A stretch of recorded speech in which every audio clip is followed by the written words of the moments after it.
देवशयनी एकादशी व्रत कथा। देवशयनी एकादशी का महत्व।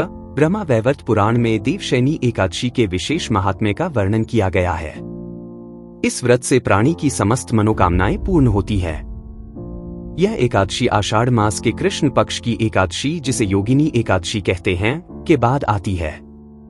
आषाढ़ मास के शुक्ल पक्ष की एकादशी को ही देवशयनी एकादशी कहा जाता है। इसी एकादशी से चातुर्मास का आरंभ माना जाता है। इस अवधि में कोई भी शुभ कार्य जैसे विवाह आदि नहीं किया जाता। मान्यता है कि इस दिन से भगवान श्री हरि विष्णु क्षीर सागर में शयन करते हैं और फिर 4 माह बाद उन्हें उठाया जाता है। उस दिन को देवोत्थानी एकादशी कहा जाता है। इस बीच के अंतराल को ही चातुर्मास कहा गया है। देवशयनी एकादशी व्रत कथा। धर्मराज युधिष्ठिर ने कहा, हे केशव, आषाढ़ शुक्ल एकादशी का क्या नाम है? इस व्रत के करने की विधि क्या है और किस देवता का पूजन किया जाता है? श्री कृष्ण कहने लगे कि हे युधिष्ठिर, जिस कथा को ब्रह्मा जी ने नारद जी से कहा था वही मैं तुमसे कहता हूं। एक बार देवऋषि नारद जी ने ब्रह्मा जी से इस एकादशी के विषय में जानने की उत्सुकता प्रकट की। तब ब्रह्मा जी ने उन्हें बताया, सतयुग में मांधाता नामक एक चक्रवर्ती सम्राट राज्य करते थे।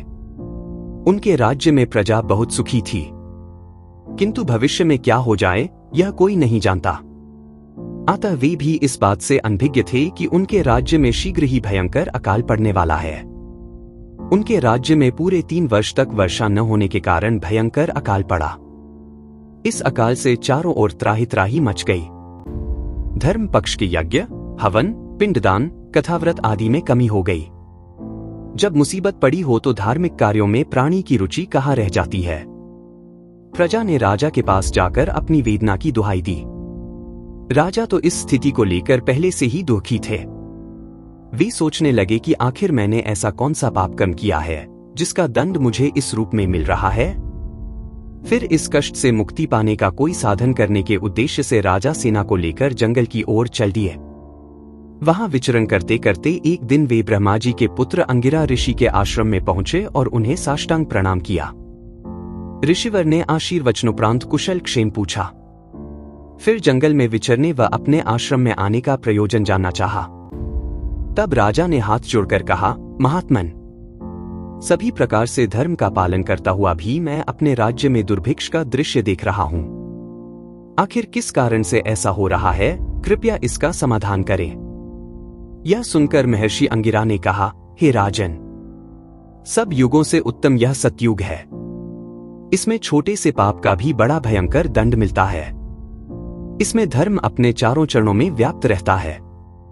ब्राह्मण के अतिरिक्त किसी अन्य जाति को तप करने का अधिकार नहीं है, जबकि आपके राज्य में एक शूद्र तपस्या कर रहा है। यही कारण है कि आपके राज्य में वर्षा नहीं हो रही है।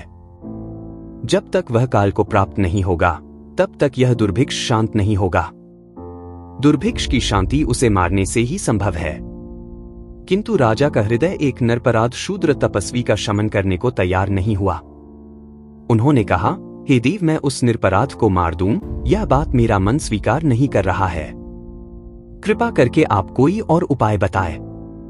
महर्षि अंगिरा ने बताया, आषाढ़ माह के शुक्ल पक्ष की एकादशी का व्रत करें। इस व्रत के प्रभाव से अवश्य ही वर्षा होगी। राजा अपने राज्य की राजधानी लौट आए और चारों वर्णों सहित पद्मा एकादशी का विधिपूर्वक व्रत किया। व्रत के प्रभाव से उनके राज्य में मूसलधार वर्षा हुई और पूरा राज्य धन धान्य से परिपूर्ण हो गया। ब्रह्मा वैवर्त पुराण में देवशयनी एकादशी के विशेष महात्म्य का वर्णन किया गया है। इस व्रत से प्राणी की समस्त मनोकामनाएं पूर्ण होती है।